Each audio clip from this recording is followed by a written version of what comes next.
Saatnya tanya Ustadz yuk.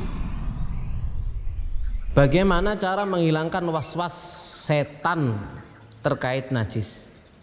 Gampang, menghilangkan was-was setan terkait najis itu dengan ilmu.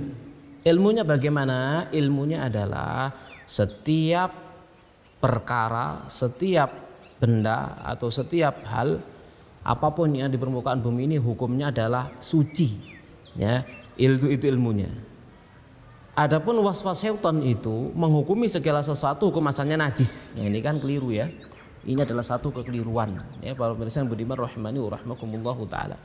Jadi biasanya orang yang was-was itu dia tidak mengamalkan fikihnya. Dia tidak mengamalkan ilmunya, hanya beragama berdasarkan hawa nafsu dan perasaannya. Sehingga misalkan dia jalan karena perasaannya dianggap ini najis, lalu dia jinjit. Padahal apa bedanya sih jinjit sama napak? Sama-sama napaknya loh itu. Kok bisa dia jinjit? Seandainya ada najis ya kena najis juga kan gitu ya. Jadi nggak pakai akal, pakai perasaan. Dan itu termasuk bagian dari was-wasnya syaitan. Gimana menghilangkannya? Hilangkan dengan ilmu. Tanpa ilmu nggak bisa. Nabi Shallallahu Alaihi Wasallam tatkala ditanya tentang orang yang buang angin dalam sholat, kayak buang angin gitu ya. Aku buang angin atau enggak gitu. Apa kata Nabi sallallahu alaihi wasallam? La yansarif hatta yasma'a sautan aw yajida rihan. Jangan berpaling hingga mendengar suara kentut gitu ya, atau mencium aroma gitu ya. Sering kita bahasakan kalau enggak tot yo seng gitu ya. Itu bahasa kita sering bahasakan biar gampang gitu ya. Jadi hatta yasma'a sautan aw yajida rihan, hingga dia mendengar suara atau mendapati bau gitu ya. Itu ajaran Nabi Shallallahu Alaihi Wasallam. Kembalikan kepada hukum asal, selalu kembalikan kepada hukum asal.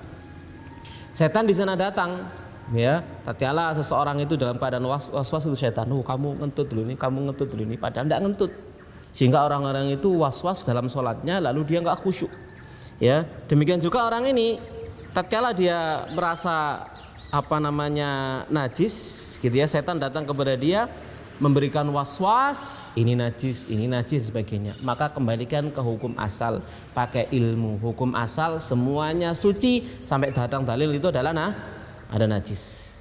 Sampai kita perhatikan ada seseorang itu saking was-wasnya dengan najis, buka pintu tidak dengan tangan tapi pakai kaki.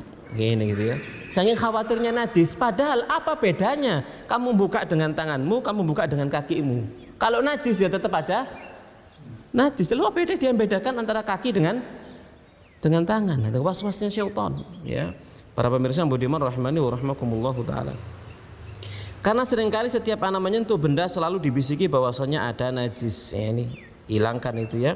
Ana sudah berusaha melawan bisikan tersebut, namun terus datang bisikan was-was terkait najis tersebut. Banyak beristi'adzah, mohon perlindungan kepada Allah Subhanahu wa taala, banyak-banyak membaca a'udzubillahi minasyaitonir rajim. Tatkala datang hal itu, dahulukan ilmunya, kemudian isti'adzah, mohon pertolongan kepada Allah Subhanahu wa taala.